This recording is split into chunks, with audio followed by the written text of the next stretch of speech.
Dieu vous bénisse. Je vous salue tous dans le précieux nom de notre Seigneur Jésus-Christ. Vous trouvez qu'on a plus d'espace comme ça dans l'ancienne configuration? Ou vous préférez la configuration, comment on l'appelle encore, le Covid? Comme ça, c'est mieux? Ok. Les avis sont partagés. Mais ici, la majorité aura toujours raison. Frère Benoît, je suis content de te voir. Tu m'as beaucoup manqué. Je cherchais quelqu'un à taquiner. Ah là là. On est content. La sœur va bien? Amen. Tout s'est bien passé. Gloire à Dieu. Ce sont des moments de turbulence que nous traversons. Hier, j'étais à un mariage. Quand on parle de mariage, tous les yeux s'ouvrent et les oreilles s'étendent. Un mariage, comme nous le qualifions, mariage civil. C'est-à-dire devant le bourgmestre. Et c'est une bonne chose. Parce que, en tant que chrétien, il ne faut pas qu'on adresse un mauvais message au monde, comme quoi nous faisons comme les païens.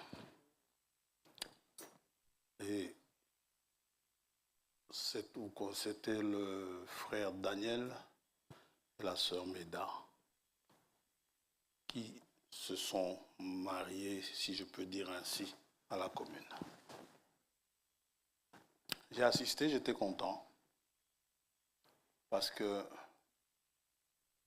devant le monde, lorsque on vit ensemble dans cet état-là, parce que la Belgique, je l'ai souvent dit, la Belgique ne reconnaît pas ce que vous appelez le mariage religieux, ni même coutumier. C'est que pour être déclaré mari et femme ici en Belgique, il faut passer devant un officier d'état civil. Généralement le bourgmestre, parfois le premier échevin. Et c'est très important. Cela ne se passe pas n'importe où. En Belgique, selon la loi, ils ne peuvent pas le faire dehors, sauf dérogation. Ils doivent le faire dans un local bien précis, dans un local destiné à ce genre de cérémonie. Devant 4 témoins. Le marié vient avec 2, la femme la mariée avec 2. Et à ce moment-là, si tout se passe selon les conditions fixées par la loi, on vous déclare marié selon la loi belge. On vous déclare mari et femme.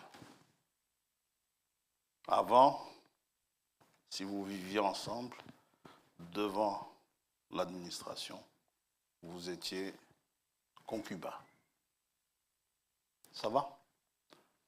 Dieu n'a pas institué le concubinage. Dieu a institué le mariage. Nous, en ce qui nous concerne, lorsque les choses se passent selon la parole de Dieu, le jeune homme va demander la main de la fille aux parents de la fille. Le papa. S'il n'y a plus de papa, les frères. Si les frères ne sont pas là, on passe à l'oncle paternel. S'il n'y a pas d'oncle paternel, on peut toujours prendre l'oncle maternel tant que c'est du côté du papa. Et le papa de la jeune fille, le papa de la jeune fille doit être là et ou le représentant, il doit être d'accord. Et la jeune fille aussi, j'ai bien dit jeune fille, je n'ai pas dit jeune femme, doit être d'accord. Alors à ce moment-là, ça se passe selon ce que Dieu dit. Si c'est conclu correctement, devant Dieu, vous êtes mariés. Ça va? Si vous vous séparez après ça, après la remise de la dot, c'est tout, c'est considéré devant Dieu comme un divorce. Et Dieu hait la répudiation. Je le dis aux jeunes gens parce que c'est important. Ne faites pas comme le monde. Le monde habite d'abord ensemble et puis ils vont chez le bourgmestre après. Ça peut se faire en Belgique, mais pas chez nous. Lorsque le frère, l'un des fils de David, est tombé amoureux de sa propre sœur, de sa demi-sœur lui a dit, écoute, si tu vas demander à papa, papa me donnera à toi. Il faut toujours passer par le papa de la jeune fille. Dans le cas contraire, c'est une infamie en Israël. Il y a des obligations à faire. Et le culte n'est pas obligatoire.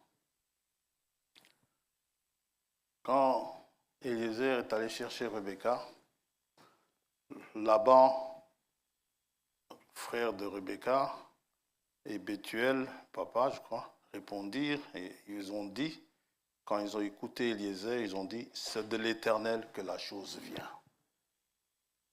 Genèse 24, verset 50. Et cela suffit.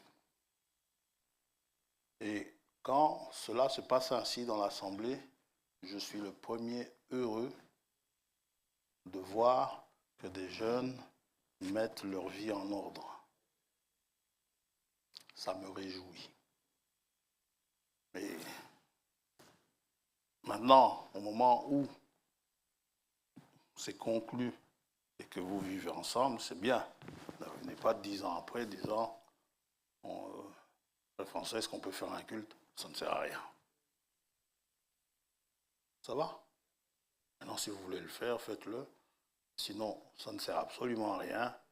Ou si vous avez de l'argent à gaspiller, gaspillez-le. Faites ce que vous voulez, mais ça ne sert à rien. La fête se fait le jour de la remise de la dot. Maintenant, si vous voulez faire la fête le lendemain, faites-la le lendemain. C'est votre choix. Il n'y a pas de problème, mais je crois que même dans certaines tribus en Afrique, une fois que la dot est remise, la jeune fille peut accompagner son mari. Ça va? Et c'est là, ils sont mariés. Ce n'est pas parce qu'ils ne sont pas passés à l'Assemblée. Devant Dieu, cela ne se passe pas à l'Assemblée. Cela se passe devant le papa de la jeune fille, ainsi de suite. Ça va? Et si je vous le dis, c'est juste pour quand quelque chose est fait, est bien fait, c'est bien de le dire aussi. Ça va? Il ne faut pas toujours dire que ce qui est mauvais. Ça, c'est une bonne chose et nous en sommes heureux. Ça va? Et priez pour eux, pour la continuation, n'est-ce pas? Ils m'ont demandé de prier pour eux, j'ai prié pour eux. Les gens m'ont demandé de bénir, j'ai appelé les enfants. Les trois, je les ai appelés tous. Oui, tous les trois. C'est qui? C'est papa et maman. Ah, c'est bien.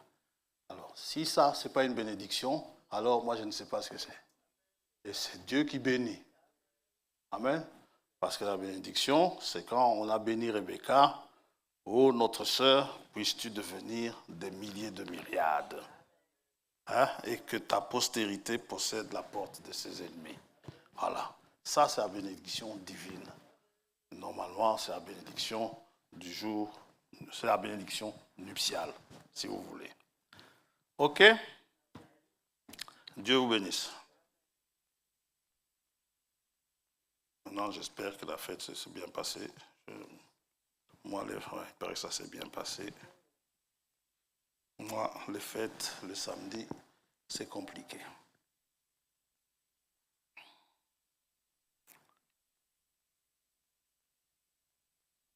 Bien. Nous en étions aux élections américaines, n'est-ce pas? C'est que ça suscite comme agitation auprès des gens du message, des frères du message. Normalement, ça ne devrait pas.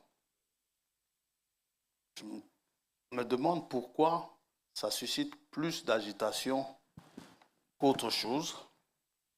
Parce que tout ce qui se passe aujourd'hui n'est que l'accomplissement des choses dites à l'avance par Dieu depuis le temps passé. Les guerres et les bruits de guerre, personne ne s'extasie lorsque la Russie s'en prend à l'Ukraine.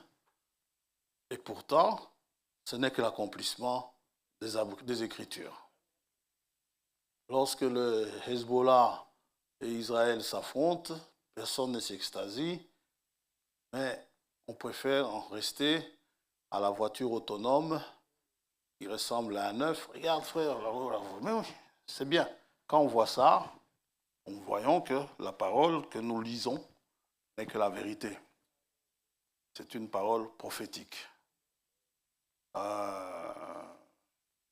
La vice-présidente annoncée, elle était là, gloire à Dieu, c'est l'accomplissement d'une prophétie. Maintenant, quand est-ce qu'elle va devenir présidente?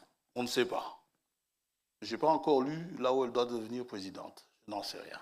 Mais bref, c'est une femme. J'ai la brochure là. La 70e semaine de Daniel, c'est une dame qui aura beaucoup de pouvoir aux États-Unis. Il se pose même la question, est-ce que c'est l'Église catholique? Est-ce que c'est une femme? Ça, il ne savait pas. Mais ce n'est pas ça qui doit absolument vous déclencher pour attendre le Seigneur. Même avant qu'elle ne soit vice-présidente, on devait déjà être dans une position d'attente. Aujourd'hui, elle n'est pas passée. Gloire à Dieu. Vous savez, l'accomplissement, si jamais le frère a dit ça, je n'ai pas encore lu, il faut que j'épluche tout ça, que je lise. Si le frère a dit ça, ne vous attendez pas nécessairement à ce que ça se passe du tac au tac. Hein. Vous savez, dans Malachie 4, 6, c'est un seul verset, mais la première partie et la deuxième partie sont séparées de deux millénaires dans l'accomplissement. Ça va? Donc, combien de temps sépare ce temps-là, on ne sait pas. Mais en tout cas, une partie, comme Jean-Baptiste a, comment dirais-je, a accompli une première partie d'Élie qui devait venir, eh ben, c'est une partie. Non, il y a l'autre partie où Élie devait revenir pour établir toute chose. Cette partie-là, nous sommes en plein dedans. Ça va? Élie est effectivement venu. Dieu a confirmé son serviteur. Il a confirmé par des choses, des signes, des miracles, des prodiges pour montrer que c'est sa parole. Ça va?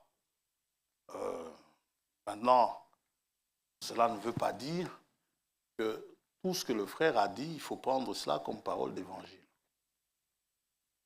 S'il aimait le poulet, gloire à Dieu, vous avez le droit de ne pas aimer le poulet. Ça va? Il aimait aller chasser les écureuils, pas obligé de devenir chasseur. Ça va? Tenez-vous-en à ce que Dieu dit au travers de son serviteur. Je suis convaincu que Paul, Pierre et Jean ont dit beaucoup de choses, même pour Ésaïe, Jérémie et Ézéchiel, mais tout ce qu'ils ont dit n'est pas écrit. Ce qui est écrit, ça, c'est pour nous instruire. Il y a des paroles pour nous instruire, et là, le Saint-Esprit vient confirmer ce qui doit nous instruire. Ça va? Alors, consécutivement à cela, je suis senti poussé. Je voulais d'abord juste en parler avec les jeunes, mais je suis poussé à parler avec toute l'Assemblée. Okay, pas de problème. C'est vrai qu'avec les jeunes, ça allait prendre plus de temps, puisque les réunions sont très espacées. On ne sait pas faire tout le tour en une fois, en une réunion. Mais il est nécessaire de savoir ce qui doit arriver avant que l'enlèvement ait lieu. Ça veut dire quoi? Ça veut dire que tant que ça n'a pas eu lieu, c'est que l'enlèvement n'a pas encore été... L'enlèvement ne s'est pas encore passé. Parce que les choses doivent se passer avant que l'enlèvement soit là. Et ces choses sont écrites dans les Écritures. Ça va? Tout comme la Harris, si c'est vrai, hein, moi je n'en sais rien. Il y en a qui ont même fait des recherches sur son nom. Il paraît que c'est son nom. Il y a une partie qui désigne une divinité, je ne sais pas, indienne ou quelque chose comme ça. Je n'en sais rien. Mais ça, ce n'est pas... Ne vous cassez pas la tête avec ça. Ça va? Dieu vous bénisse. Je vous le dis parce que je reçois beaucoup de vidéos qu'on m'envoie. Le temps que vous passez à chercher ces vidéos-là, si vous le passiez dans la Bible, vous verriez beaucoup de choses. Énormément de choses. Bon, parce que Dieu révèle ces choses à ses enfants. Allez. Dieu vous bénisse. Nous allons prier et nous allons lire justement Luc 17. Père Céleste, nous te remercions pour ta parole qui nous dit à l'avance les choses qui vont se passer, ce qui doit arriver bientôt, comme l'a dit Jean dans son Apocalypse. Que tu nous assistes pour reconnaître notre jour et notre message, que nous puissions reconnaître les signes de notre temps et que nous puissions connaître ce qui est mis en ce moment-ci à notre disposition pour pouvoir bien nous préparer. Je te prie pour notre assemblée locale. Je te prie pour les autres assemblées où l'on invoque ton Saint-Nom. Pour tous ceux qui attendent l'avènement du Seigneur Jésus-Christ, que tu aides chacun à attendre de manière à ce qu'il soit prêt, c'est qu'elle soit prête lorsque le Seigneur viendra. Cette préparation, nous avons besoin du Saint-Esprit pour cela. Lui seul nous guide dans toute la vérité de la parole.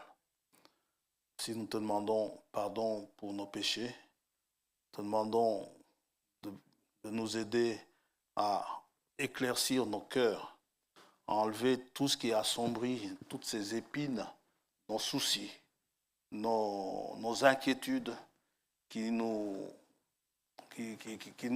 endurcissent le cœur, afin que ta parole puisse trouver un emplacement qui convient à sa germination en tant que semence. Nous attendons à toi et nous te demandons de bénir tes enfants qui sont alités, que, ô Dieu, que les attributs que le Seigneur Jésus-Christ a conquis pour nous à la croix se manifester, qu'ils puissent se manifester, que par ces meurtrissures, ceux qui sont malades soient guéris. Et la Bible le dit au passé, ceux qui sont déjà guéris. Donne-nous tout simplement la foi de nous saisir des promesses. Il y a des maladies qui sont aussi silencieuses ici présentes, que nous condamnons au nom de Jésus-Christ, notre Seigneur, afin que tes enfants soient libres libre dans leur préparation, libre dans la continuation, libre dans l'adoration, oh Dieu, et que celui qui veut utiliser ses jambes pour te louer, que tu lui donnes ses jambes pour cela. Celui qui veut utiliser ses bras, si les bras faiblissent, que tu refortifies les bras. Tu es le Dieu créateur. Nous savons que tu es plus que capable de le faire.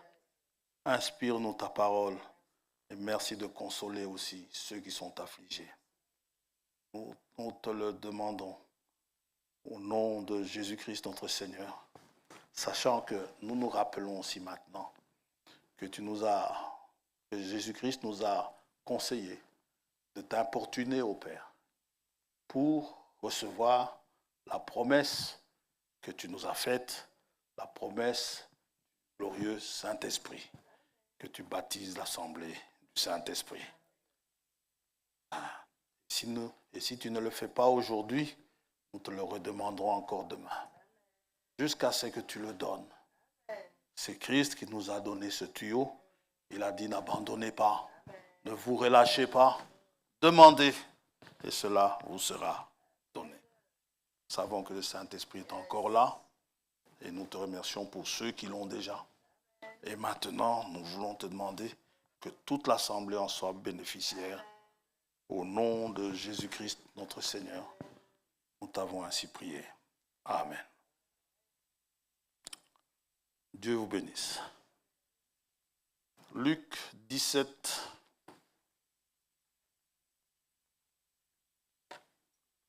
On levait.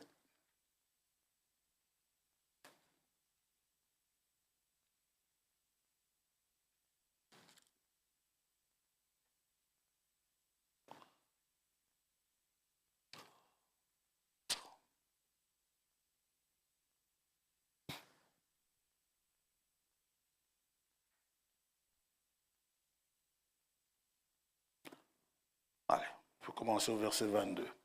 Et il dit aux disciples, des jours viendront, vous désirerez voir un des jours du Fils de l'homme, et vous ne le verrez point. On vous dira, il est ici, il est là. N'allez pas, ne courez pas après. Si ça, ce n'est pas accompli, alors je ne comprends plus rien. Ça s'accomplit sous nos yeux. Car comme l'éclair resplendit et brille d'une extrémité du ciel à l'autre, ainsi sera le Fils de l'homme en son jour. Mais avant ça, avant le jour du Fils de l'homme, il faut auparavant qu'il souffre beaucoup. C'est accompli aussi. Et qu'il soit rejeté par cette génération. Il parlait à la génération même. Ce qui arriva du temps de Noé arrivera de même au jour du Fils de l'homme. Les hommes mangeaient, buvaient, se mariaient et mariaient leurs enfants jusqu'au jour où Noé entra dans l'arche. Le déluge vint et les fit tous périr. Ce qui arriva du temps de Lot arrivera pareillement. Les hommes mangeaient, buvaient, achetaient, vendaient, plantaient, bâtissaient. Mais le jour où Lot sortit de Sodome, une pluie de feu et de soufre tomba du ciel et les fit tous périr. Il en sera de même le jour où le Fils de l'homme paraîtra. Amen. Que Dieu bénisse sa parole. Vous pouvez vous asseoir. Si on avait continué au verset 34, vous verrez, il parle de l'enlèvement. Maintenant, nous avons vu il y a quelques jours que la Bible est différente des autres livres. La Bible est un livre prophétique, est un livre de prophétie. Elle nous parle des événements qui sont passés. Là, elle nous parle de l'histoire. La Bible nous indique comment la création a eu lieu. Ça va? Les scientifiques ont leur théorie. La Bible a son affirmation. Avec la Bible, ce n'est pas de peut-être déjà dès le début, dans Genèse 1er, verset 1er, c'est dit sans comment dirais-je, sans question, sans doute, c'est dit d'une manière affirmative, au commencement, Dieu créa les cieux et la terre. Amen. Et c'est une réalité, c'est une vérité. Maintenant, le commencement, c'est quand? C'est le commencement. En termes d'années, c'est quand? Je n'en sais rien. Ça va? Dieu a créé les cieux et la terre. Alors, juste après le commencement, nous lisons que d'abord, l'Esprit de l'Éternel se mouvait au-dessus des eaux. Ça va? L'eau était là avant l'homme. Avant que Dieu y mette la vie, il y avait de l'eau. Les scientifiques pensent qu'ils ont fait une énorme découverte en disant que sans eau, il n'y a pas de vie. Pour nous, ce n'est pas une énorme découverte, nous savons que c'est Dieu qui a fait ça. Pour eux, dès qu'ils voient des traces d'eau sur la planète Mars, ils s'extasient, se disant peut-être qu'il y avait la vie sur Mars dans les temps anciens. La Bible ne nous parle pas de Mars, ni de Vénus, ni de Jupiter. La Bible nous parle de la Terre. Ça va? De la Terre, de la Lune, du Soleil et des étoiles. Quelles étoiles?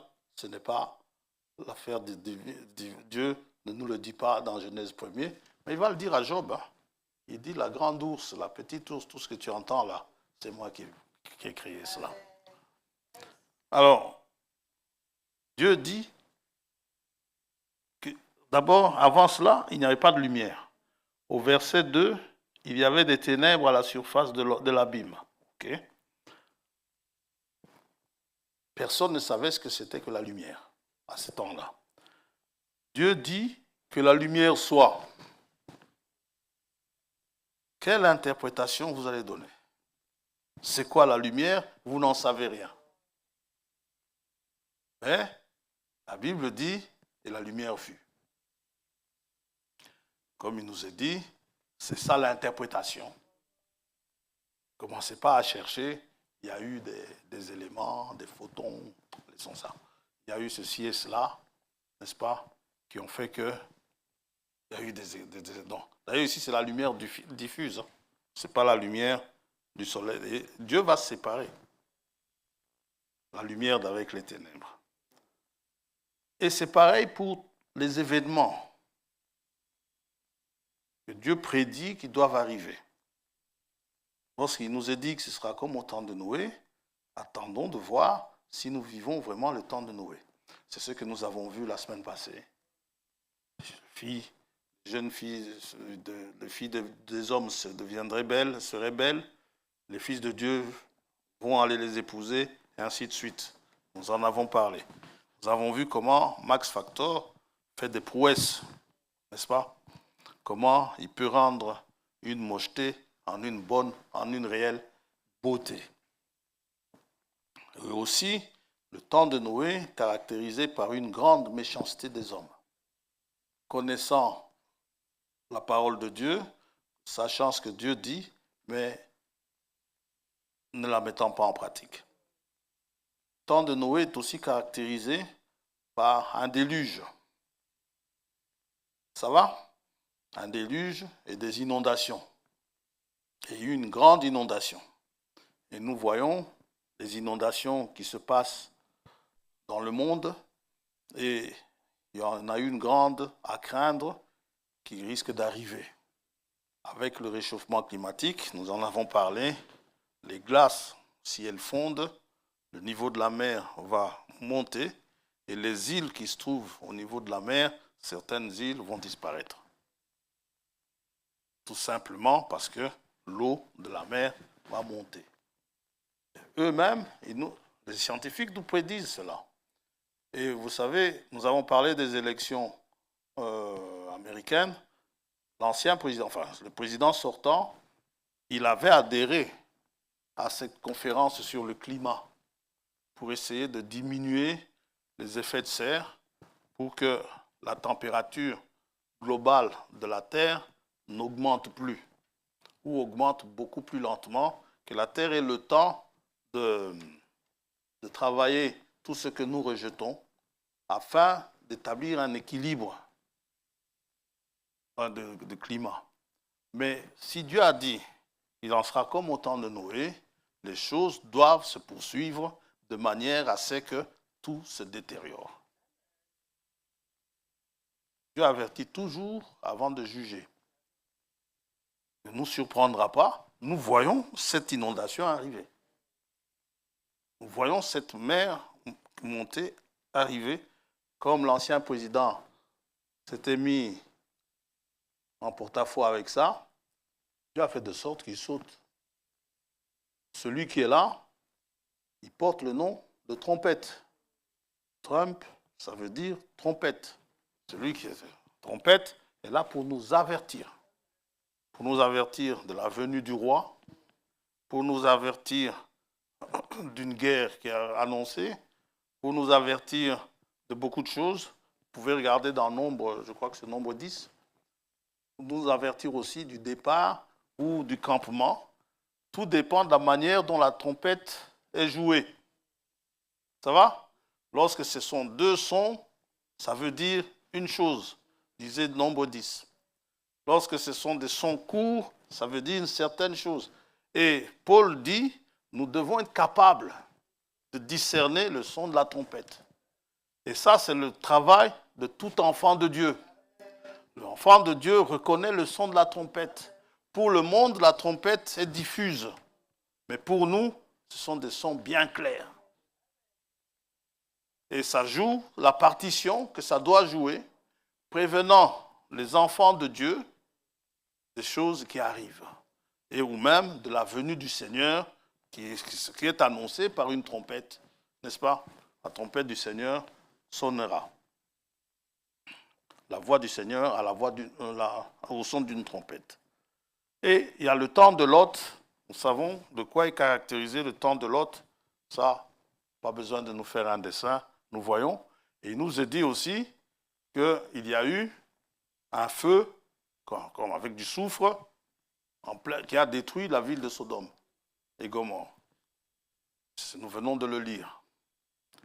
Et bien sûr, les missiles que vous voyez de plus en plus à la télévision ces jours-ci nous montrent ce déluge de feu qui va s'abattre sur le monde, en tout cas sur certaines parties du monde. C'est comme au temps de Sodome. Ça ne s'était pas abattu partout, il y a eu seulement ce déluge de feu sur une partie du monde, à Sodome et à Gomorrhe. Ça va? Ici, se passera aussi cela dans une partie du monde. Alors, est-ce que c'est tout? Ce n'est pas tout. Nous nous sommes posé la question. Que dit l'Écriture?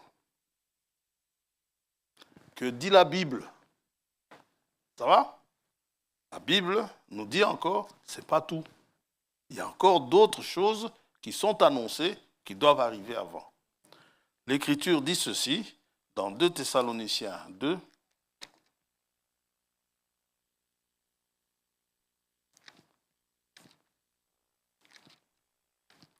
et vous verrez qu'il s'agit bien de la venue du Seigneur.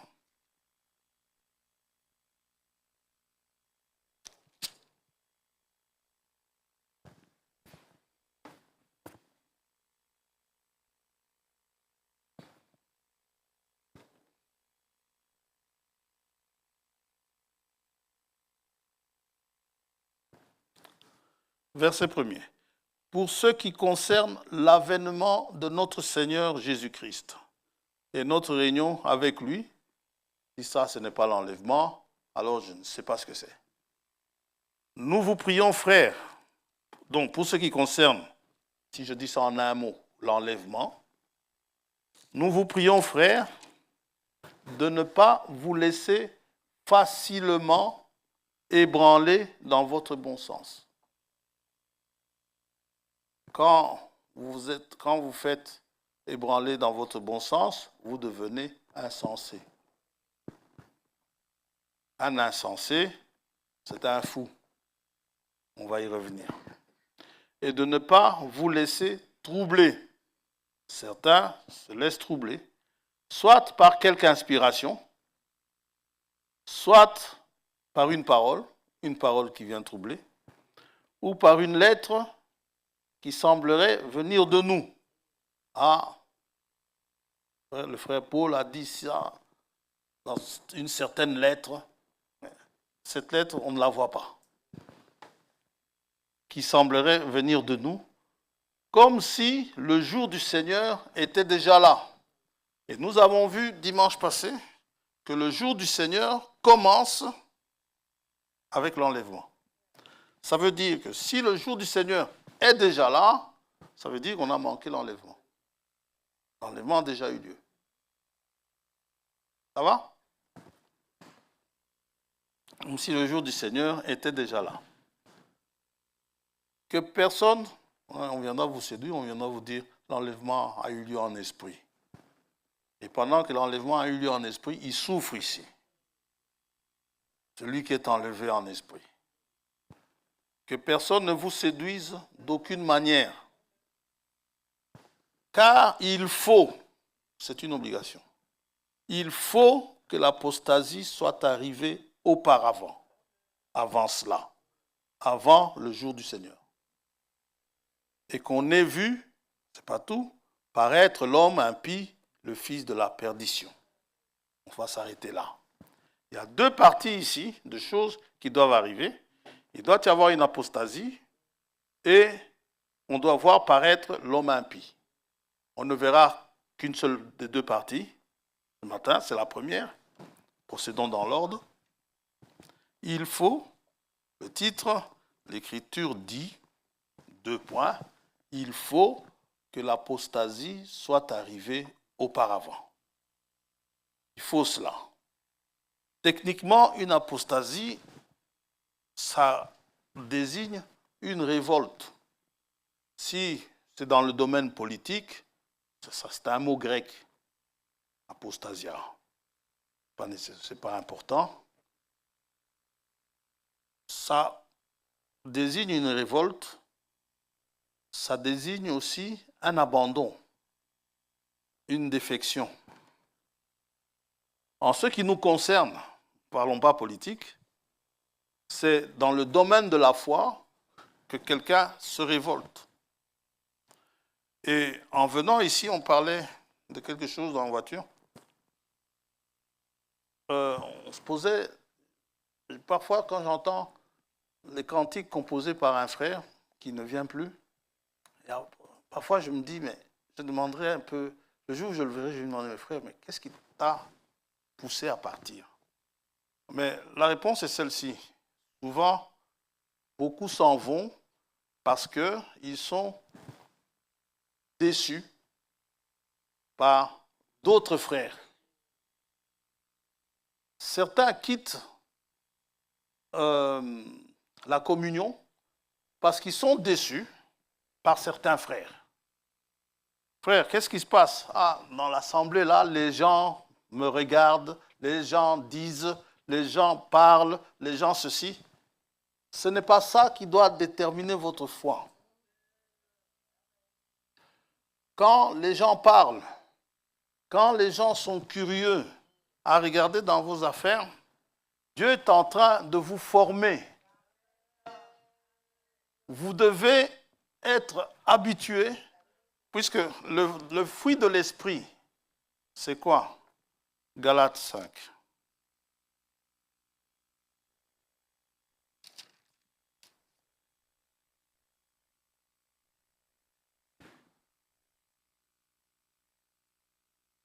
Le fruit de l'esprit, c'est l'amour. Et si maintenant je dois lire l'amour dans 1 Corinthiens 13, vous allez voir ce que ça donne. Hein?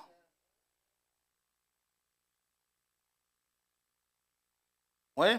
Et quand on vous dit que l'amour supporte tout, l'amour ne, comment dirais-je, ne soupçonne pas le mal. Alors, comment voulez-vous que vous disiez que vous avez cet amour-là s'il n'y a pas du mal? Il faut qu'il y ait le mal. Maintenant, vous ne soupçonnez pas que celui-là est en train de penser du mal sur moi. Ce n'est pas votre problème. Vous l'aimez quand même. Si vous saviez par où le Seigneur, vous savez tous par où le Seigneur est passé. Et c'est pas tout. La joie, la paix, la patience. Vous savez, pour apprécier la paix, il faut qu'il y ait des guerres. Ça va? La patience, la bonté, la bienveillance, la foi. Parfois, la bienveillance, il y en a qui disent la bénignité. C'est-à-dire savoir relativiser les choses. Pas toujours gonfler les problèmes. C'est une qualité, hein? La douceur, pas toujours être militaire, boum, boum. Et la maîtrise de soi. Ça, vous savez, la maîtrise de soi, là, c'est vraiment un sujet de prière. Mais se maîtriser. Quand on vous dit, on dit du mal sur vous. Maintenant, comment savoir si on a la maîtrise de soi si on ne dit pas du mal sur vous? Il faut qu'on vous fasse, qu'on vous dise quelque chose, normalement qui devrait faire mal, mais vous arrivez à vous maîtriser.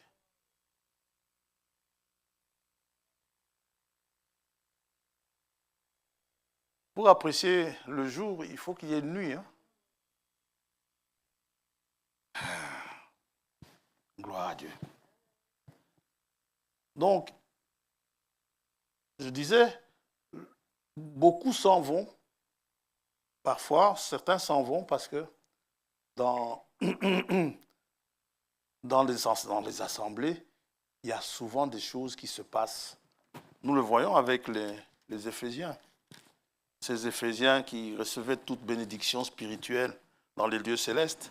Dans Éphésiens 4, il nous est dit au verset 30, « N'attristez pas le Saint-Esprit de Dieu par lequel vous avez été scellés pour le jour de la rédemption. » Si on dit ça aux Éphésiens, ça veut dire quoi? Ça veut dire que les Éphésiens, ils attristaient le Saint-Esprit qui était parmi eux. Je vous ai souvent donné l'exemple de la piscine. Hein? Mais la défense d'uriner dans la piscine, c'est parce qu'il y a des gens qui le font. Quand vous voyez ça, vous n'irez plus à la piscine. Que toute amertume, toute animosité, toute colère, toute clameur, toute calomnie et toute espèce de méchanceté disparaissent du milieu de vous. Si ça doit disparaître du milieu d'eux, c'est que ça se trouve au milieu d'eux.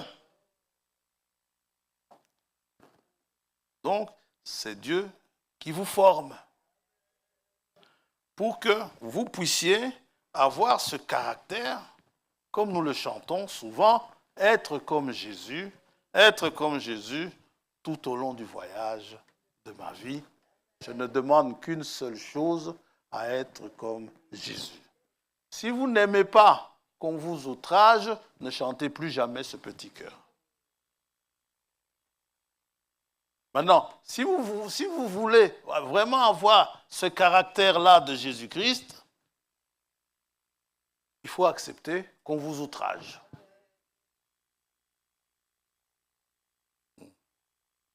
Oui, il faut l'accepter. Frère François, c'est l'arme de faible, au contraire. Il a paru comme une faible plante, et pourtant, c'était la plus grande victoire jamais acquise.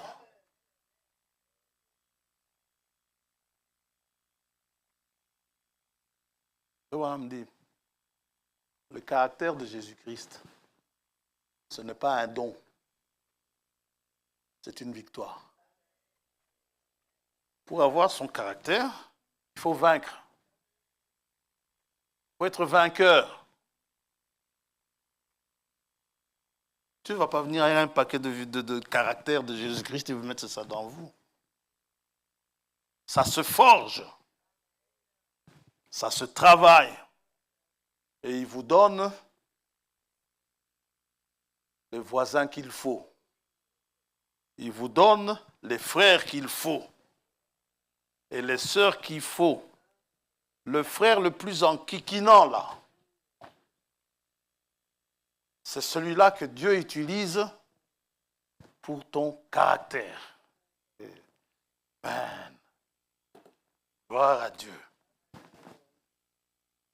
Cette sœur la plus enquiquinante, là, savoir rester patient ou patiente envers cette personne pendant ses enquiquineries. Et l'aimer quand même. Amen. Et non pas commencer à « Ah, c'est encore frère François. Qu'est-ce qu'il est embêtant. » Et puis hypocritement, « Bonjour frère. »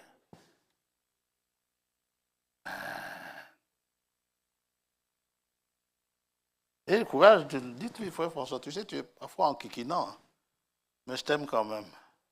Amen. Dieu vous bénisse. Amen. Donc, l'apostasie, c'est un abandon de la foi. Ils abandonnent la foi parce qu'ils en ont eu ras-le-bol. De beaucoup de choses, ils se sont révoltés à cause de certaines choses ou de certaines situations. Le terme apostasie peut aussi être utilisé quand les hommes se rébellent contre Dieu. Nous étions autrefois des enfants de la rébellion. C'est-à-dire que tout ce qui était Dieu, nous n'en voulions pas. Et Israël avait ce problème. Tant qu'ils étaient avec Moïse, ils suivaient la colonne de feu. Avec des murmures parfois, mais ils suivaient quand même la colonne de feu. Moïse meurt, la colonne de feu n'est plus visible, mais ils suivent Josué. Avec Josué, ils vont de victoire en victoire. Josué arrive à la fin de sa vie, il est mort à 110 ans. Il arrive à la fin de sa vie, il rassemble les enfants d'Israël et leur dit, c'est dans Josué 24, il leur dit, écoutez, vous êtes venus ici dans ce pays, vous n'avez pas eu à cultiver, vous n'avez pas eu à bâtir, Dieu vous a donné tout ça, gratos. Il dit, mais maintenant, je ne sais pas ce que vous allez faire, ou suivre d'autres dieux, ou quelque chose comme ça. Lisez, je ne le dis pas exactement comme ça, mais dans Josué 24, parce que le temps est déjà avancé, Josué dit, je ne sais pas ce que vous allez faire, hein, mais moi et ma maison, nous servirons l'Éternel. Eux, ils vont jurer. Ils vont dire à Josué, non, nous servirons l'Éternel. Nous ne suivrons pas d'autres dieux. Mais quand Josué est mort, nous savons ce qui s'est passé. Et quand il y a eu cette génération-là, cette nouvelle génération qui est arrivée, eh bien, ils n'ont pas tardé à abandonner l'Éternel. C'est une apostasie. Ça va? Ils ont abandonné l'Éternel. Et Dieu suscitait des juges. Quand le juge venait, il recevait Dieu. Il recevait l'Éternel. Quand le juge mourait, hop, ils retombaient dans leur travers.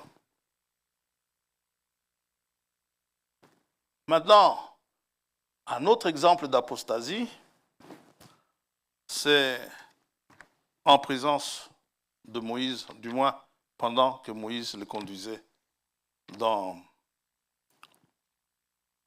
dans le désert. Exode 32.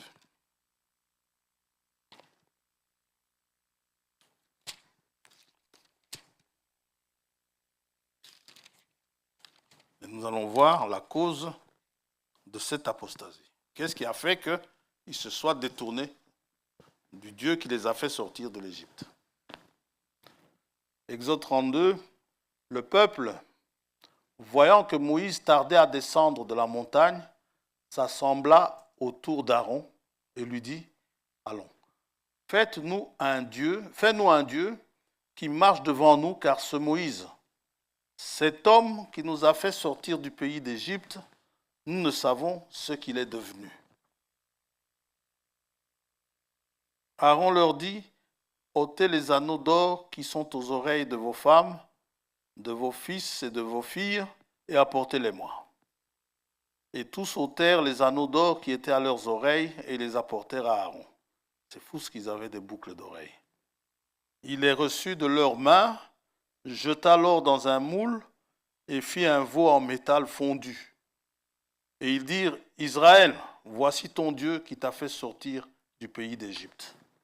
Donc, ils oublient carrément le Dieu véritable qui les a fait sortir de l'Égypte et ils se prennent un veau d'or qui devient un Dieu pour eux, le Dieu qui les a conduits, qui les a fait sortir du pays d'Égypte. Et avec ce Dieu, ils pensaient retourner en Égypte. La cause de cette apostasie, le fait qu'ils se soient tournés vers le veau d'or, c'est quoi? La cause. Pourquoi? Au verset 1er, Moïse tardait à descendre.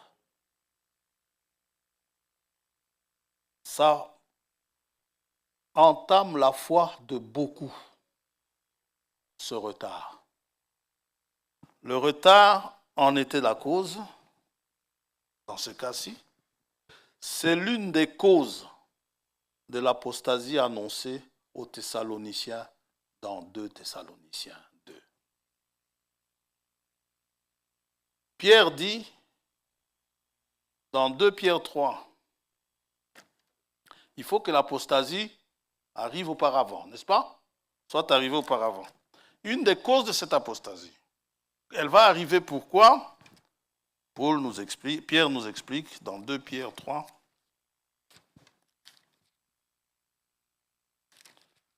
Verset 4, ils disent où est la promesse de son avènement, donc la venue du Seigneur. Car depuis que les pères sont morts, tout demeure comme dès le commencement de la création. On saute, on va au verset 9. Le Seigneur ne tarde pas dans l'accomplissement de la promesse. Tarder. Comme quelques-uns le croient. Les gens voient que le Seigneur tarde. Mais il use de patience envers vous, ne voulant pas qu'aucun périsse, mais voulant que tous arrivent à la repentance. Nous devons considérer que ce retard apparent de la venue du Seigneur, c'est parce que Dieu veut que tout le monde arrive à la repentance. Et l'apôtre, nous avons lu tout à l'heure, Paul, il demande aux Thessaloniciens de ne pas se laisser facilement ébranler dans leur bon sens. C'est-à-dire donc de ne pas être insensés, c'est-à-dire de ne pas devenir fous dans leur attente. C'est ce qui est arrivé à 5 vierges. Ces 5 vierges sont devenues folles. Elles étaient vierges. Elles n'ont rien fait de mal. Elles n'ont rien fait de mauvais. Mais elles sont devenues folles. La parole de Dieu ne rend jamais quelqu'un fou. Au contraire, la parole de Dieu rend quelqu'un dans son bon sens. Quand quelqu'un a tendance à se déshabiller, la parole de Dieu le rhabille. Quand quelqu'un a tendance à boire plus que de raison, la parole de Dieu l'exhorte à la sobriété. Quand quelqu'un a tendance à aller dans la débauche, la parole de Dieu le redresse. Ça va? Mais ces vierges, comment sont-elles devenues folles? Matthieu 25. Insensées.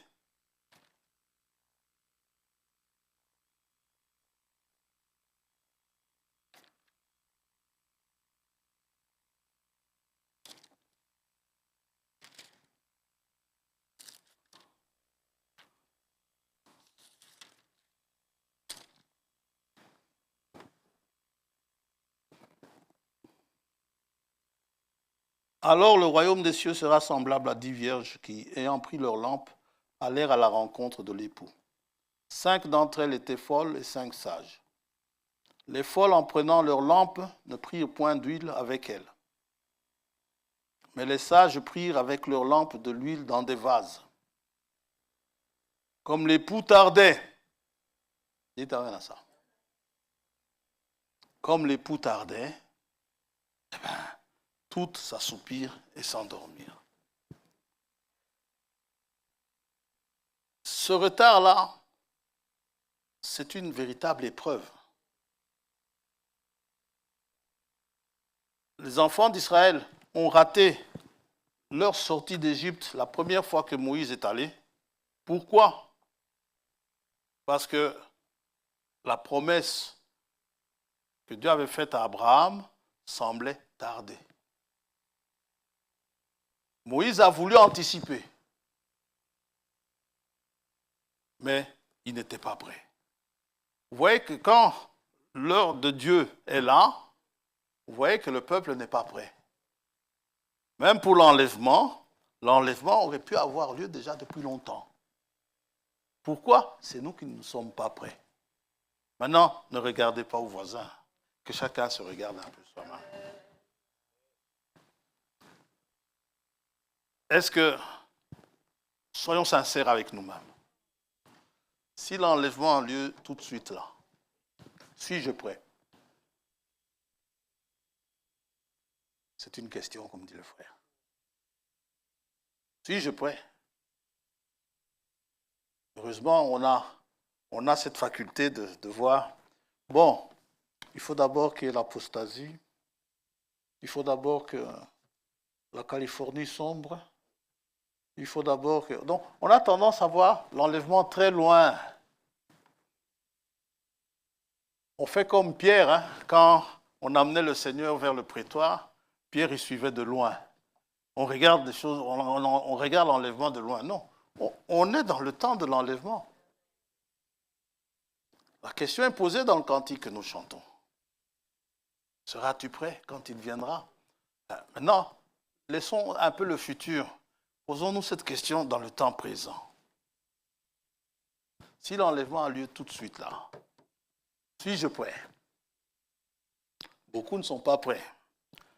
À mesure où, pour eux, avant qu'il y ait l'enlèvement, il faut d'abord qu'il arrive à réussir un projet qu'il avait. Pour ça, il faut qu'il y ait l'enlèvement. Il ne faut pas qu'il y ait l'enlèvement avant. D'autres, Seigneur, laisse-moi quand même me marier avant. Maintenant, si tout le monde demande d'abord à se marier, il n'y aura jamais d'enlèvement. Ah non, Seigneur, il ne faut pas qu'il y ait l'enlèvement avant que je ne me marie. Ah, comment dirais-je, vous handicapez les autres. Vous allez dire, oui, mais vous êtes déjà marié, oui, mais et alors? Vous n'en avez pas assez d'ici? Attendez. Moi, un jour, je riais quand j'entendais mon fils se plaindre. Au téléphone, il se plaignait, sa soeur, je ne sais pas, ils parlaient d'argent, eux deux. Alors l'autre, il y en a un qui demandait à l'autre s'il ne pouvait pas dépanner. L'autre qui dit, mais j'ai des factures à payer. Alors l'autre qui dit, oui, mais moi aussi j'ai des factures à payer. Moi je dis, ah ça, ils le sentent. Hein. Ça, ils le sentent. Quand moi, je leur disais, j'ai des factures à payer, hein, ça ne les embêtait pas. Hein, ça leur passait par-dessus la tête. Mais j'aime bien le voir quand ils se mettent à réfléchir sur leurs factures. Amen. C'est le problème de ce monde. Il y a un tas d'histoires à surmonter que finalement, on crie comme Jean dans l'Apocalypse, viens Seigneur Jésus.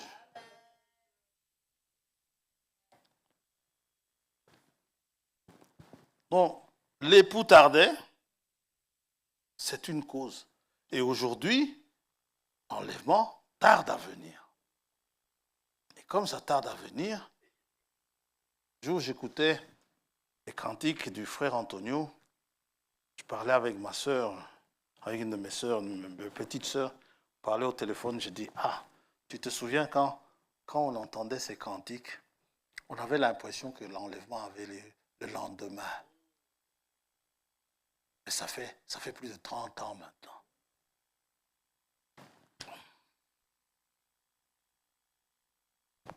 Il faut attendre. Et toujours attendre comme si cela va arriver aujourd'hui. Beaucoup font naufrage, ils abandonnent. L'attente est trop longue.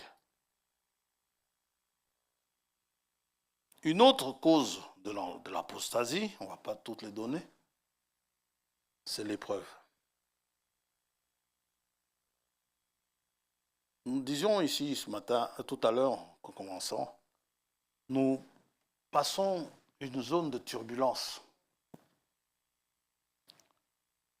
Je disais à l'oncle de la sœur Méda, je disais hier, puisqu'il habitait ici à côté, hein, je disais hier, il m'a demandé à l'Assemblée, ça va? Je lui ai dit, oui, ça va, mais cette année-ci, on l'a senti passer. Elle n'est pas encore terminée. C'est une année compliquée. On est secoué.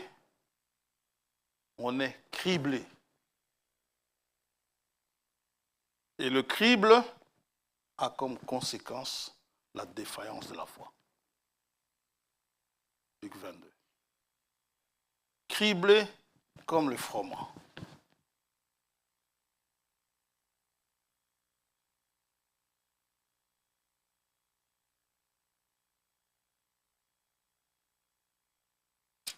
Et ça, c'est rassurant, dans la mesure où, pendant que Satan nous crible, le Seigneur, lui, il prie pour nous. Il est dans le lieu très saint. Il prie pour nous. Verset 31. Le Seigneur dit, Simon, on peut commencer au verset 28. Vous êtes ceux qui avez persévéré avec moi dans mes épreuves. C'est pourquoi je dispose du royaume en votre faveur. Il s'adresse aux 12, enfin aux 11. Vous voyez? Parce qu'au début, ils étaient 70, 70. Mais il y en a 58 qui sont partis. Il y en a un qui était un démon. Beaucoup sont partis. Et à la fin, ils seront tous dispersés. Pape le berger et les brebis seront dispersées. Vous êtes ceux qui avez persévéré avec moi dans mes épreuves. C'est pourquoi je dispose du royaume en votre faveur. Comme mon Père en a disposé en ma faveur, afin que vous mangiez et buviez à ma table dans mon royaume et que vous soyez assis sur des trônes pour juger les 12 tribus d'Israël.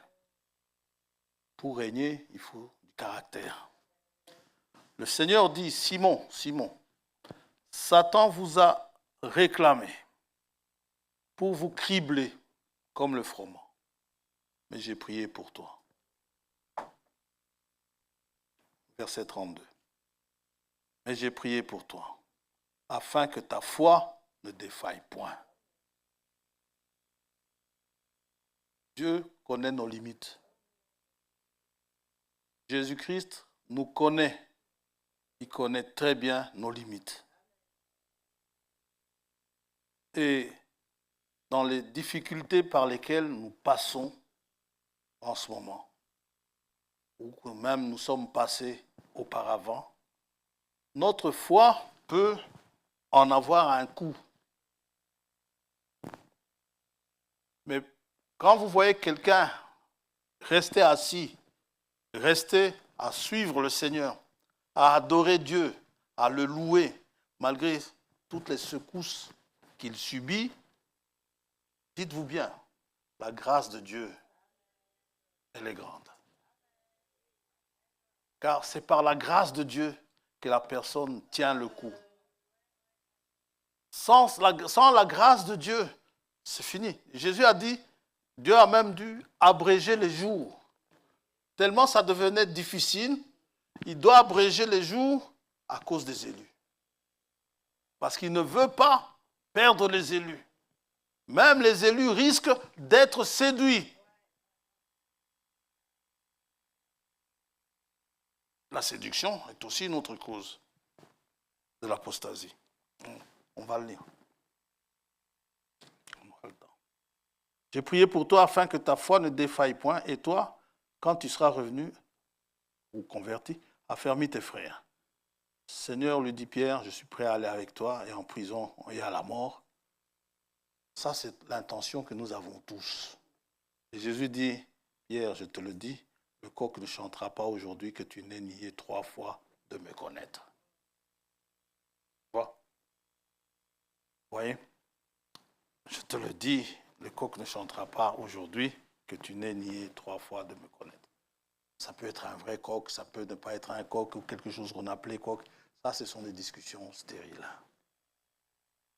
Jésus a dit, le coq ne chantera pas. Maintenant, si c'était un coq de la cathédrale, ce n'est pas grave.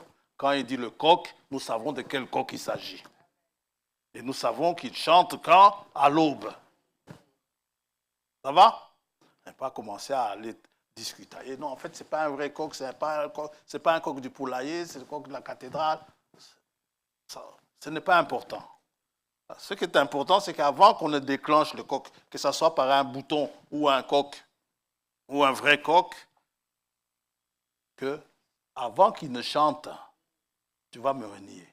Pourtant, au début, il était bien intentionné, le Pierre. Comme nous, au début, nous sommes très bien intentionnés. Mais il sera mis dans une épreuve tellement grande, tellement difficile, qu'il va renier le Seigneur, si je ne le connais pas. C'est la difficulté de l'épreuve qui fait ça. Pierre aimait le Seigneur. Vous l'aimez certainement. Je l'aime certainement. Mais parfois, lorsque ça devient excessivement difficile, on a tendance à fuir. Mais il y a comme une main invisible qui vous retient. Vous vous demandez, qu'est-ce que je fais là? Mais pourquoi j'y vais? Mais vous y allez quand même. Hein? Et vous plaignez tout au long du chemin. J'ai des pieds de plomb pour y aller. Mais vous devez y aller quand même. Il y a quelqu'un qui vous prend, qui vous y amène.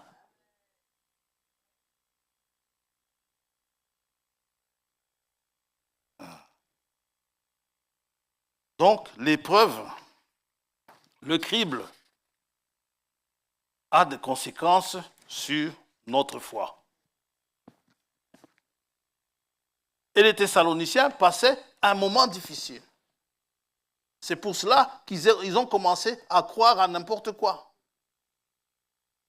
Et dans sa lettre à Timothée, Paul nous met en garde contre la séduction. 1 Timothée 4. Dans les derniers temps. Pas dans les derniers jours, dans les derniers temps. Non, je n'ai pas vérifié si la traduction était correcte, mais la traduction telle qu'elle est donnée ici, c'est dans les derniers temps. Je ne sais pas chez vous, c'est donné comment. 1 Timothée 4.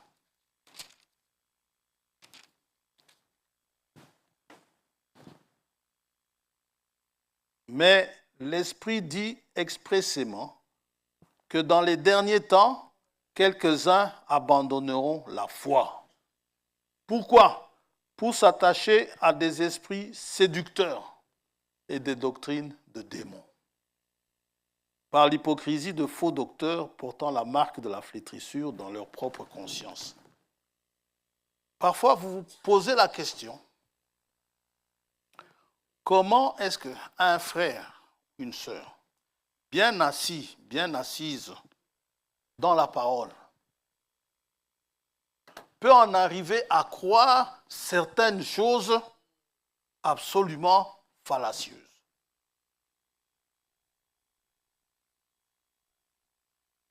Et ne venez pas avec des arguments. Ah, mais si c'était un blanc, vous l'aurez cru, parce que je suis un noir, alors vous ne croyez pas. Ça, c'est fallacieux comme argument. Moi, je veux te croire si c'est biblique ou si ce n'est pas biblique. Pas selon la couleur de ta peau. Ni même ton origine, ni même ta tribu, je m'en fiche.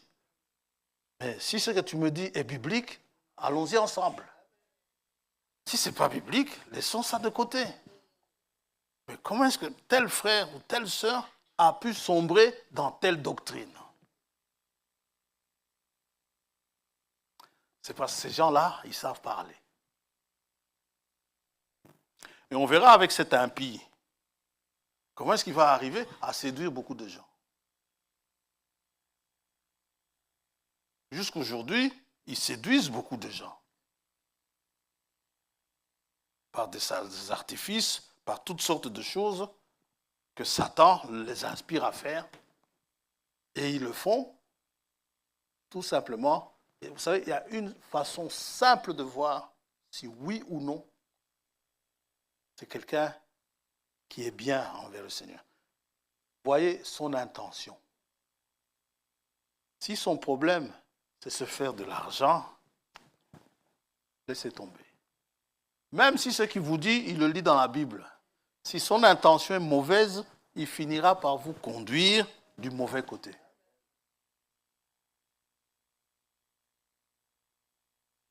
Le frère dit, je préfère quelqu'un qui est dans le faux, mais qui a de bonnes intentions, que quelqu'un qui est dans le bon, avec de mauvaises intentions. Parce que celui qui est dans le faux, qui a de bonnes intentions, Dieu le corrigera. Et il acceptera la correction.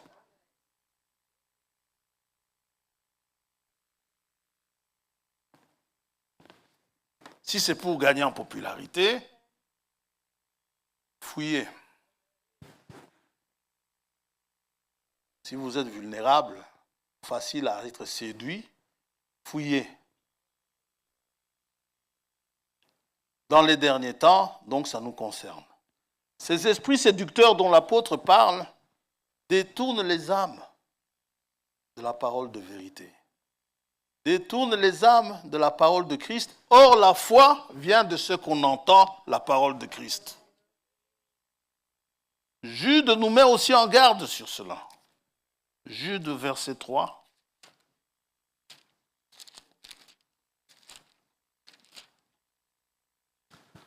Versets 3 et 4. Bien-aimés, alors que je désirais vivement vous écrire au sujet de notre salut commun, je me suis senti obligé de vous envoyer cette lettre pour vous exhorter à combattre pour la foi. Pour la foi qui a été transmise aux saints une fois pour toutes. C'est un combat. Paul l'appelle le bon combat. Et il dit, j'ai combattu le bon combat. J'ai gardé la foi. Il est passé par des persécutions. Les persécutions aussi sont des causes de l'apostasie. On vous persécute, on vous demande de renier. Ceux qui n'arrivent pas à tenir devant la persécution, ils renient finalement. Car il s'est glissé parmi vous certains hommes dont la condamnation est écrite depuis longtemps, des impies qui changent la grâce de notre Dieu en dérèglement et qui renient notre seul Maître et Seigneur, Jésus-Christ. Vous savez, ils sont tellement séduits. Un témoin de Jéhovah n'acceptera jamais que Jésus-Christ est Dieu dans la chair. Alors, si vous essayez de lui donner une brochure, il n'osera même pas la toucher. Parce que pour lui, avant même de la lire, c'est apostat. C'est ce qu'on leur a mis dans la tête. Ils n'arrivent pas, je leur dis, vous avez beau leur dire, mais écoutez, laissez un peu ce qu'on vous dit là dans vos tours de garde. Laissez un peu les tours de garde tranquilles. Lisez la Bible. Lisez même votre Bible. Même s'il y a certains versets qui sont mis plus ou moins bizarres, mais ce n'est pas grave. Lisez au moins votre Bible. Ils ne veulent pas lire ça. Ils préfèrent partir, aller demander à leurs enseignants. Alors, pour couper court, moi je leur dis souvent, allez appeler votre enseignant, venez avec lui. Comme ça, on ne va pas s'interrompre et dire, voilà, on va... Non, non, appelle ton enseignant et viens.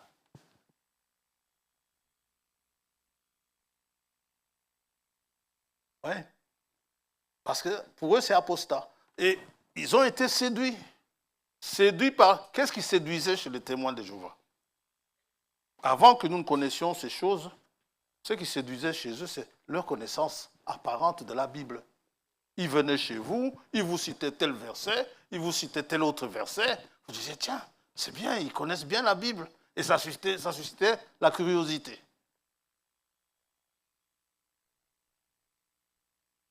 Mais on les a convaincus que c'est ça. Donc, ils ne peuvent rien voir d'autre, ils ne peuvent rien lire. Non, soyez libres. Faites confiance au Saint-Esprit. C'est pour ça que Dieu a donné le Saint-Esprit. Ne faites pas confiance à l'Église ou à l'Assemblée. Vous devez être celui-là qui, si toute l'Assemblée tombe, eh bien, vous seul, vous restez debout. Ne tombez pas avec le pasteur.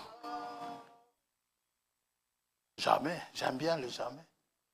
Ne tombez pas avec le voisin qui semble être spirituel, ou même plus spirituel que vous. Restez bien assis sur les Écritures.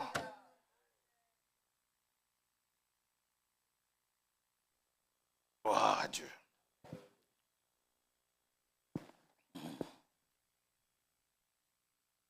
Donc, ça se manifeste par l'abandon de la foi. Vous savez, les istes là, tout ce qu'on appelle les istes, les kimbanguistes, ils viennent avec les paroles du Kimbangu. Ils étaient peut-être serviteurs de Dieu, c'est possible, mais les paroles de Kimbangu, on s'en fiche.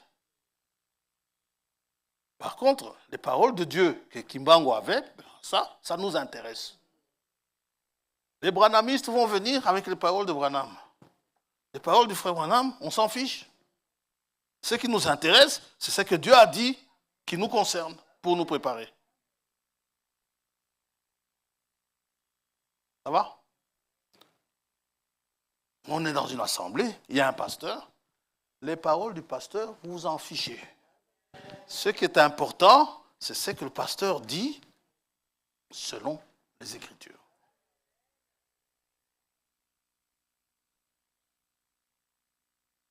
Ça va? Et là, vous vous en tenez à ça. Laissez le Saint-Esprit lui-même interpréter. Et je vous assure, c'est très beau quand le Saint-Esprit interprète. Vous allez faire des sauts chez vous, on va vous prendre pour un fou. Vous ne tenez plus assis. Vous êtes là, mais... Oh, merci Seigneur. Mais à qui tu parles? Je parle à mon Dieu. Il est où ton Dieu? Il est là, il est là. Je le vois. Il vous explique. La parole devient vivante pour vous.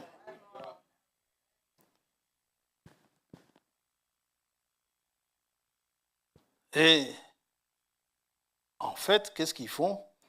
Ils vous amènent vers des fables. Pierre dit, ce ne sont pas des fables habilement conçues. Mais c'est en tant que témoin oculaire. Et ils étaient sûrs de ce qu'ils disaient. L'apôtre Paul disait, même un ange du ciel ne pouvait pas le tromper. Il n'a pas dit un ange de l'enfer. Hein. Il a dit même un ange du ciel. S'il vient me dire autre chose que ce qui a été annoncé, il soit maudit. Quand les anges entendent ça, ils ont peur de venir dire à Paul autre chose. Amen. Amen. Là aussi, Gabriel vient vous dire quelque chose. Il va vous dire exactement ce que Dieu lui a dit de dire. Parce qu'il a peur que vous le maudissiez. Ce que vous lirez dans le ciel sera lié. Amen. Gloire à Dieu. Ça se manifeste par l'abandon de leurs assemblées.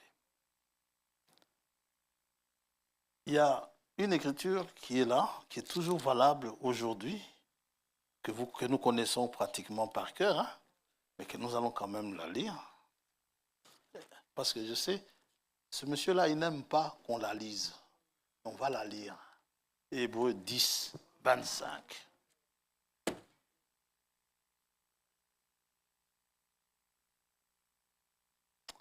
On va commencer à rien plus haut. J'ai encore 10 minutes, ça ira. Retenons, verset 23. Retenons fermement la profession de notre espérance. Car celui qui a fait la promesse est fidèle. Vous reconnaissez qu'il est fidèle? Amen. Veillons les uns sur les autres. Vous veillez sur moi, moi je veille sur vous. Et vous veillez les uns sur les autres. Ça va? Sans être enquiquinant. Pour nous exciter à l'amour et aux bonnes œuvres. Verset 25. N'abandonnons pas notre assemblée, comme c'est la coutume de quelques-uns, mais exhortons-nous réciproquement, et cela d'autant plus que vous voyez s'approcher le jour. Plus le jour s'approche, plus on doit être dans l'assemblée. Pourquoi? Parce que Dieu est dans l'assemblée.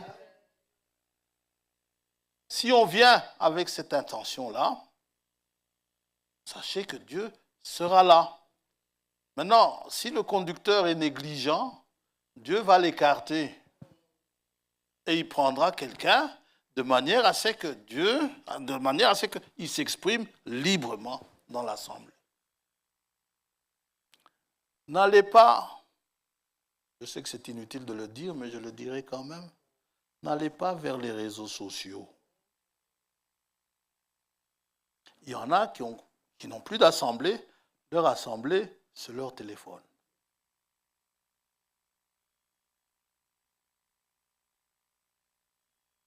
Et dans le téléphone, vous pouvez tirer des milliers de prédicateurs avec de très bons sermons, parfois en apparence. Parfois oui, parfois non. Finalement, ils en font leur assemblée. Non.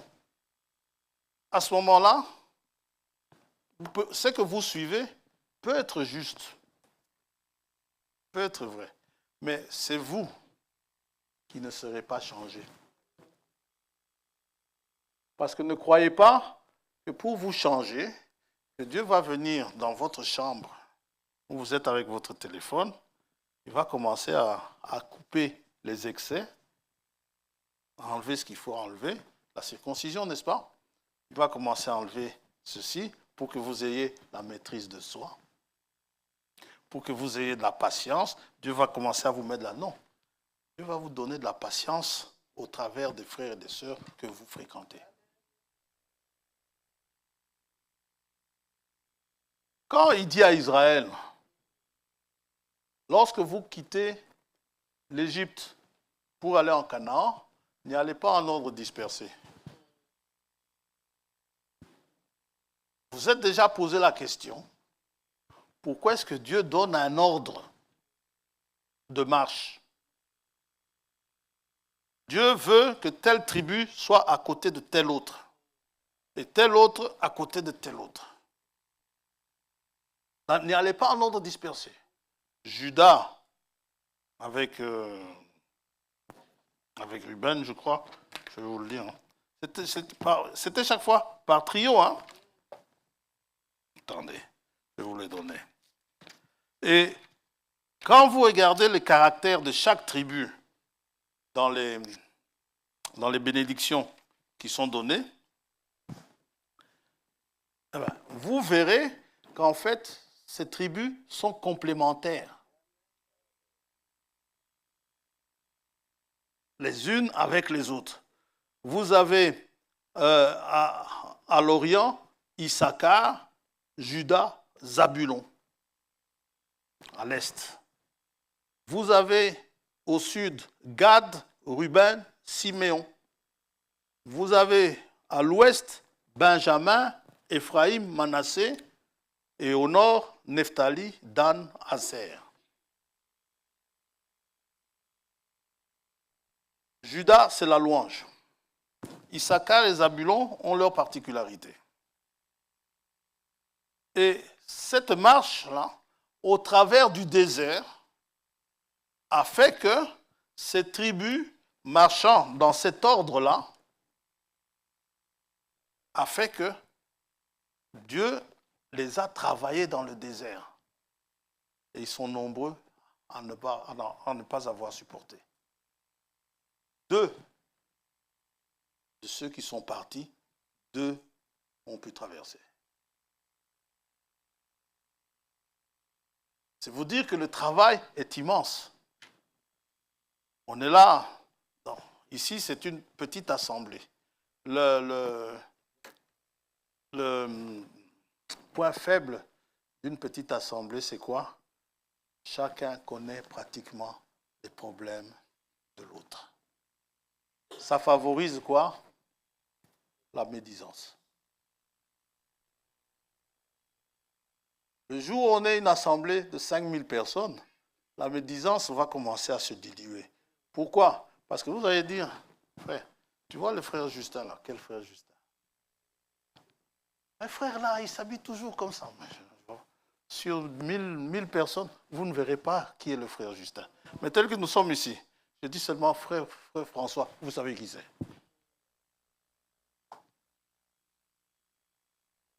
Ouais.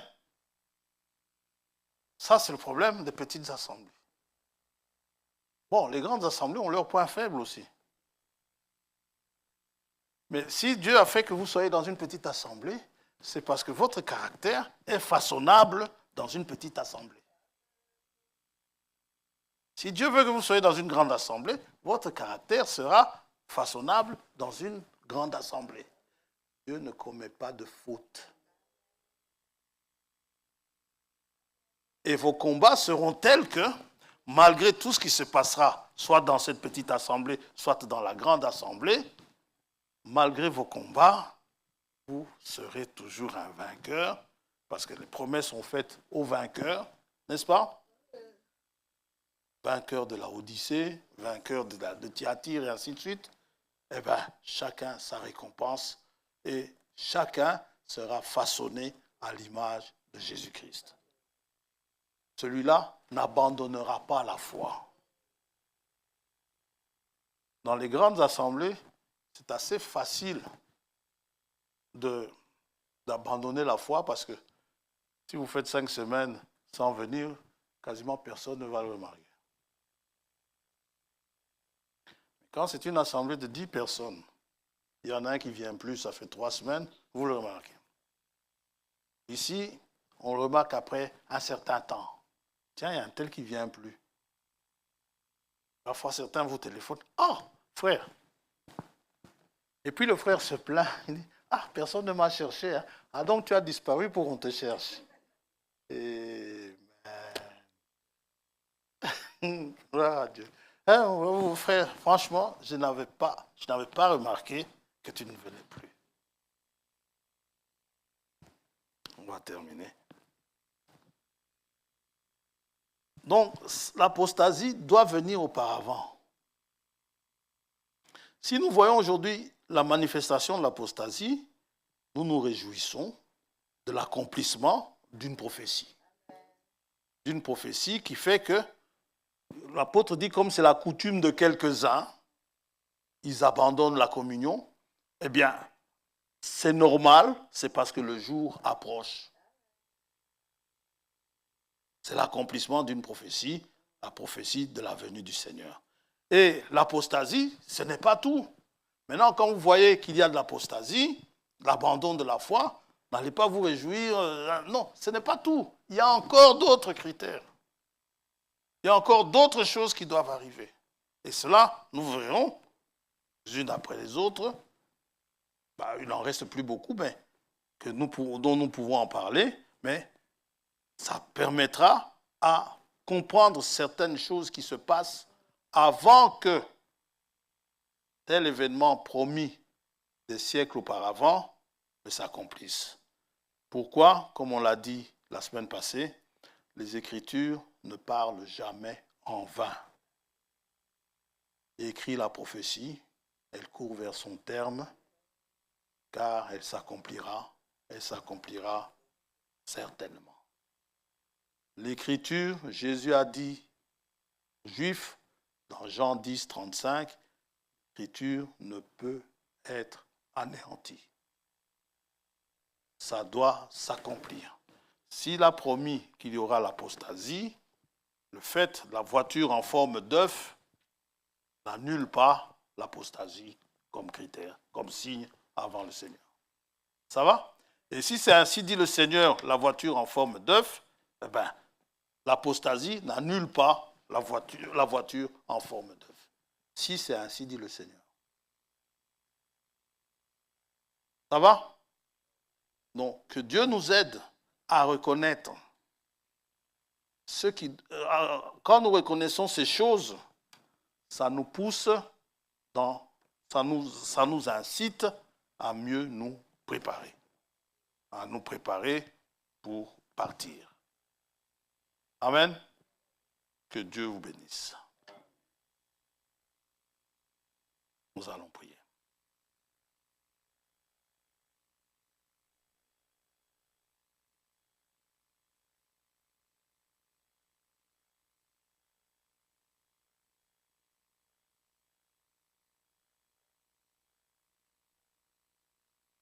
Prions le Seigneur. Pendant que nous voyons l'accomplissement des prophéties sous nos yeux, nous voulons serrer la parole de Dieu dans notre cœur, afin que nous nous préparions de la manière que Dieu veut que nous nous préparions. Car il nous est dit, ce sont celles qui se sont préparées et qui étaient prêtes, ce sont celles qui sont entrées. Il nous est dit, Jean nous dit, l'épouse s'est elle-même préparée. Et la parole de préparation à l'enlèvement nous a été apportée. Puissions-nous vraiment y sonder ces Écritures, puissions-nous sonder la parole de Dieu et nous attendre au Saint-Esprit pour nous aider, pour nous assister, de manière à ce que ce jour-là ne nous surprenne pas. Paul disait aux Thessaloniciens, vous avez été bien enseignés. Vous ne vivez pas dans les ténèbres de manière à ce que ce jour ne vous surprenne comme un voleur dans la nuit. Oh Dieu, puisse cette assemblée ressembler à celle de Thessalonique. Que ce jour-là ne nous surprenne pas et que nous soyons prêts à répondre à l'appel du Seigneur dans les airs. Comme Jean était prêt dans l'Apocalypse, lorsque nous lisons, lorsqu'il lui a été dit, monte ici, il n'y a pas eu d'hésitation, il est monté. Merci pour ta grâce. Merci pour ce jour que tu as fait, tu nous as permis de nous réunir. Merci pour le temps que nous avons passé, pour la santé que tu nous as donnée. Maintenant, nous nous remettons à toi que tu nous conduises, que tu éclaires notre sentier et que tu nous donnes, que tu nous fasses la grâce de surmonter tous les obstacles devant nous, de passer les nids de poules de manière victorieuse et de nous attendre ce jour avec joie, sachant que tu es fidèle dans tes promesses. Merci pour aujourd'hui, pour la réunion que nous avons eue.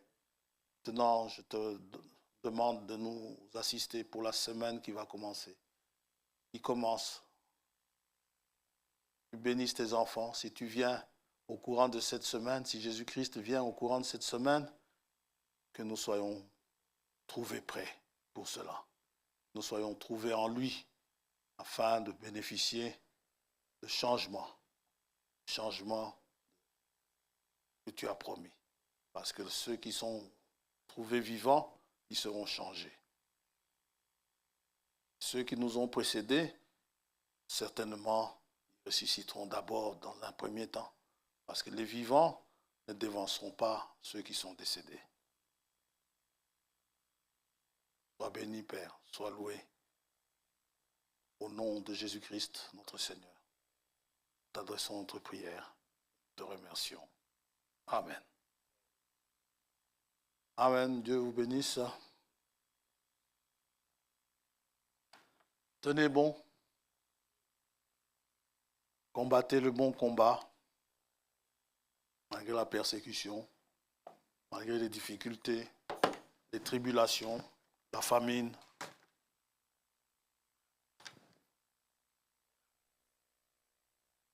Que Dieu vous bénisse.